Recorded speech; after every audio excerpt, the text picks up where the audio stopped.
Welcome to जी के fax. स्वागत है एक बार फिर से आप सबके अपने यूट्यूब चैनल जी के फैक्स में। जानेंगे इस वीडियो में, यानी कि आज का जो हमारा 2 बजे वाला टॉपिक है वो है हरियाणा ने निजी क्षेत्र में स्थानीय निवासियों के लिए अभी 75% नौकरियां आरक्षित करी है। तो क्या है ये 75% नौकरियां और निजी क्षेत्रों में किन किन सेक्टरों को शामिल करा गया, पूरा मैं आपको वीडियो के अंदर बताने वाला हूं। बस वीडियो का एंड तक देखिएगा। टॉपिक पेपर के पॉइंट ऑफ व्यू से काफी इंपॉर्टेंट है। टॉपिक से जो है 1 नंबर या 2 नंबर का क्वेश्चन आपको एग्जाम में देखने को मिल सकता है। वही बात इंटरव्यू की करेंगे। यदि आप यूपीएससी या स्टेट पीसीएस की तैयारी करते हैं तो टॉपिक आपके पेपर के पॉइंट ऑफ व्यू से साथ में इंटरव्यू में दोनों में काम आएगा। ठीक है, बस वीडियो को एंड तक देखिएगा। अगर कहीं से भी टॉपिक नहीं समझ आता है या आपको कोई क्वेश्चन हो उसे आप कमेंट बॉक्स में कमेंट करके जरूर पूछेगा, वहाँ आपको आंसर मिलेगा। वहीं इस वीडियो के पीडीएफ फाइल का लिंक भी नीचे डिस्क्रिप्शन बॉक्स में दिया हुआ है, वहाँ से आप डाउनलोड कर सकते हैं। तो चलिए स्टार्ट करते हैं टॉपिक को और जानते हैं टॉपिक के बारे में। देखिए क्या कहा जा रहा है, ध्यान से समझिएगा। क्या कहा जा रहा है कि हरियाणा राज्य स्थानीय उम्मीदवारों को रोजगार अधिनियम वर्ष 2020 में पारित किया गया था। ध्यान से समझिएगा, जो अभी सरकार ने ये 75% नौकरियों में जो आरक्षित देने की घोषणा करी है, ये जो एक अधिनियम था जो कि 2020 में पारित किया गया था। उस समय सरकार ने कहा था कि हम जो है राज्य के लोगों के लिए, राज्य के जो युवा हैं उनके लिए कोई काम करेंगे। जो भी उन्होंने अभी करा है 75% नौकरियों में सुरक्षित रखता है। ठीक है, क्या कहा जा रहा है, देखिए हरियाणा राज्य स्थानीय उम्मीदवारों का रोजगार, हरियाणा राज्य स्थानीय उम्मीदवारों का रोजगार अधिनियम वर्ष 2020 में पारित किया गया था और यह अधिनियम राज्य के स्थानीय निवासियों के लिए 75% नौकरियों को सुरक्षित रखता है। सबसे पहला पॉइंट आप ये याद रखिएगा कि अधिनियम 2020 जो है उसके तहत ये 75% नौकरियां सुरक्षित करी गई हैं, सरकार की तरफ से हरियाणा सरकार ने करी है। क्लियर है, समझ आया। तो याद रखिएगा, एग्जाम में पूछा जाएगा कि हाल ही में हरियाणा सरकार ने निजी क्षेत्र या फिर ये कह सकता है प्राइवेट सेक्टरों के लिए जो है, निजी क्षेत्र मतलब प्राइवेट सेक्टर जो होते हैं वहां, यहाँ पे सरकारी सेक्टर की कोई बात नहीं चली, प्राइवेट सेक्टर हो रहा है। ठीक है, तो निजी क्षेत्र यानी कि प्राइवेट सेक्टरों के लिए जो है अभी 75% नौकरियां आरक्षित करी थी। ये किस अधिनियम के तहत करी गई, तो हरियाणा राज्य स्थानीय उम्मीदवारों का रोजगार अधिनियम था, वर्ष 2020 में पारित करा गया था, उसके तहत करी गई है। क्लियर हुआ, यहां तक समझ आया। अब आता है अधिनियम की मुख्य विशेषताएं क्या है यह अधिनियम, चलिए समझते हैं। देखिए यह अधिनियम सभी साझेदारी फर्मों, कंपनियों, ट्रस्टों, सोसाइटियों और 10 या अधिक व्यक्तियों को रोजगार देने वाली किसी भी संगठन पर लागू होता है। ठीक है ना, यानी कि कहने का मतलब यह है कि जितने भी निजी सेक्टर हैं, ठीक है, चाहे वो कंपनी हो, ट्रस्ट हो, सोसाइटी हो, जहां पर भी 10 से ज्यादा व्यक्ति काम करते हैं, वो कंपनी, वो वहां का ओनर इस कानून को जो है लागू करेगा और 75% नौकरियां जो है आरक्षित होंगी। यहां पर 75%, आप ये सोच रहे होंगे आखिर में 75% नौकरियां आरक्षित का मतलब क्या है।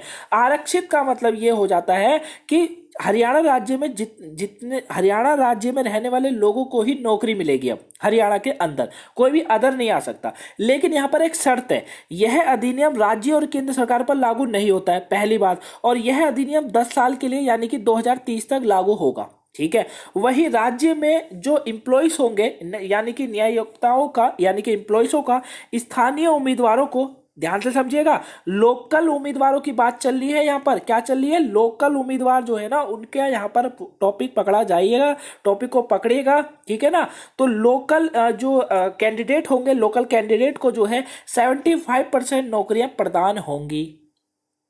समझ रहे मेरी बात को भाई, जितने भी एम्प्लॉइज हैं। देखिए और एक चीज समझिए, यह नौकरी वह है जो 50,000 रुपए तक का वेतन प्रदान करती है। अब यहां पर 50,000 रुपए तक का वेतन कौन सा होगा, जाहिर सी बात है कि जो कारीगर वारीगर होते हैं उन पर तो लागू नहीं होता, क्योंकि वो क्या होते हैं, वो उनकी सैलरी ज्यादा नहीं होती, 10-12 हजार से ज्यादा सैलरी नहीं होती। ठीक है, ज्यादा किसी की होगी 20-25 हजार उसके टैलेंट के साथ।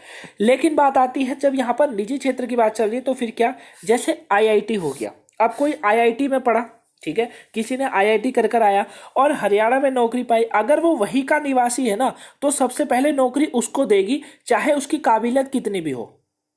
समझ रहे मेरी बात को, यानी कि वही के रहने वाले लोगों को नौकरी है, वो भी 75% लोगों को आरक्षित यहां पर करा गया है। समझ में आया। चलिए, 50,000 रुपए तक की नौकरी के लिए यह कानून लागू होता है, याद रखिएगा।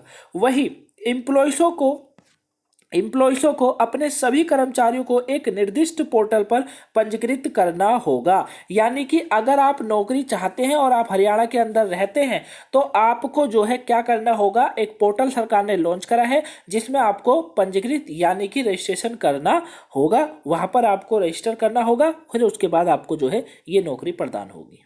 ठीक है ना, समझ आया ना। अब मुझसे कोई भी कमेंट बॉक्स में ये मत पूछ लीजिएगा कि सर पोर्टल बता दीजिए क्या है, मेरे को नहीं पता। मैं साफ बता रहा हूँ, मेरे को नहीं पता पोर्टल क्या है। मैं केवल आपको यहाँ पढ़ाने के उद्देश्य से और टॉपिक को समझाने के उद्देश्य से आपको ये वीडियो दे रहा हूँ। ठीक है ना, ध्यान से समझिए। वही यदि आवश्यक कौशल का पर्याप्त स्थानीय उम्मीदवार नहीं है, क्या कहा जा रहा है, यदि आवश्यक कौशल का पर्याप्त स्थानीय उम्मीदवार नहीं है तो एम्प्लॉय छूट का दावा कर सकते हैं। जो नियोक्ता होती है यानी कि एम्प्लॉय जो होते हैं वो छूट का दावा कर सकते हैं। वही इस छूट का मूल्यांकन जो होगा वो उपायुक्त, याद रखिएगा, उपायुक्त द्वारा किया जाएगा, यानी कि जो डिप्टी कमिश्नर होते हैं उनके द्वारा। ठीक है ना, याद रखिएगा। वही उपायुक्त इस दावे को स्वीकार या अस्वीकार कर सकता है। छूट का जो दावे की बात चल रही है ना, उसकी बात हो रही है यहाँ पर। वही वह उम्मीदवार को औपचारिक प्रशिक्षण प्रदान कराने के लिए न्यायुक्ता का निर्देश भी दे सकता है। ठीक है ना, तो ये पूरा टॉपिक है। ठीक आ गया। अब बात आती है कि इसमें समस्या क्या है।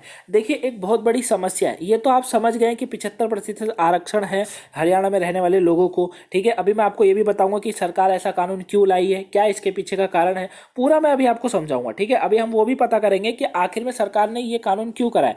अब देखिए यहाँ पर जो एक पॉइंट बनता है वो ये पॉइंट बनता है कि आखिर में सरकार ऐसा क्यों कर रही है, हरियाणा सरकार ऐसा क्यों कर रही है। क्योंकि भैया जाहिर सी बात है, अगर 100 नौकरी है, मेरी बात समझिएगा, अगर 100 नौकरी है, ठीक है, कहीं पर आपकी कहीं पर भी किसी भी कंपनी के अंदर 100 नौकरी निकली और 100 नौकरी में से क्या होगा, 75% नौकरी किसको मिलेगी, वो यहाँ के रहने वाले लोगों को, 25% अदर स्टेट वालों को मिलेगी। ठीक है ना, यानी कि ज्यादातर नौकरी किनको मिल रही है, हरियाणा को। लेकिन हरियाणा सरकार ऐसा क्यों कर रही है, जबकि अगर आप पॉलिटिकल की तरफ अब इस टॉपिक को लेके जाएंगे, जो यूपीएससी वाले स्टूडेंट हैं ध्यान से समझिएगा, ये संविधान से टॉपिक जोड़ा जाएगा। कैसे, देखिए संविधान क्या कहता है कि सभी नागरिकों को मौलिक अधिकार प्रदान करता है।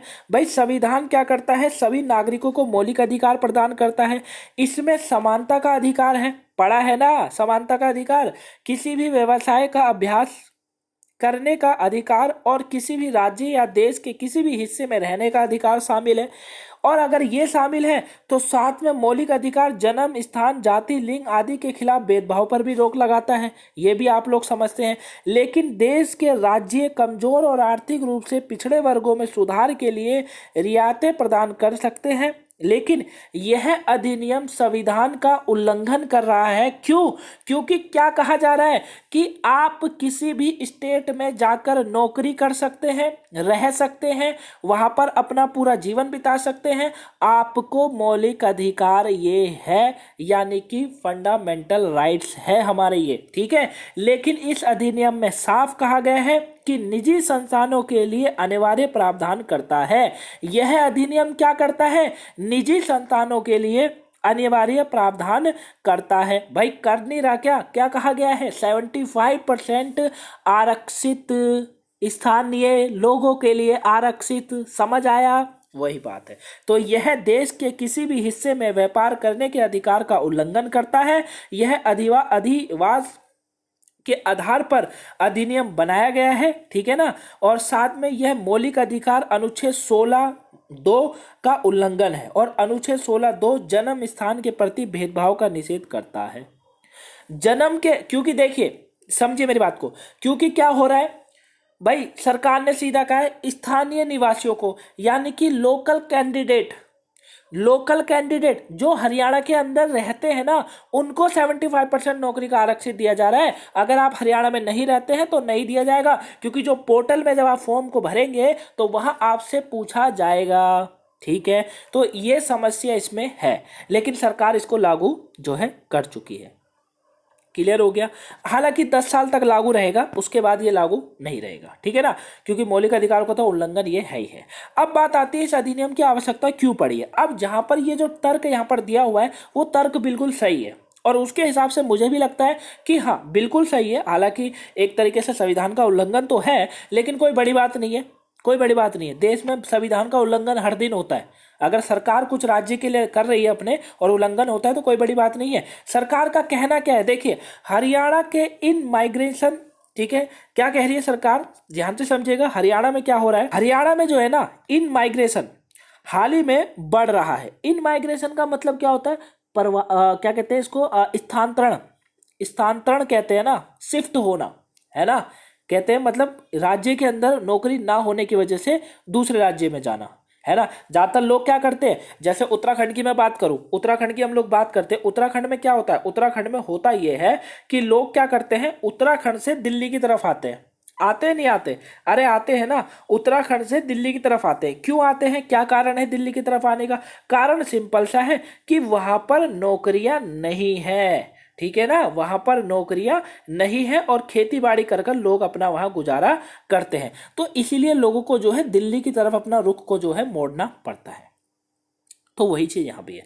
यहाँ पर भी देखिए यह प्रवासी मुख्य रूप से कम वेतन वाली नौकरियों के लिए प्रतिस्पर्धा कर रहे हैं और 2011 की जनगणना के अनुसार 2002 और 2011 के बीच हरियाणा का कुल प्रवास जो था वो 8 लाख का था, मतलब 8 लाख लोग स्थानांतरण कर चुके थे, ठीक है।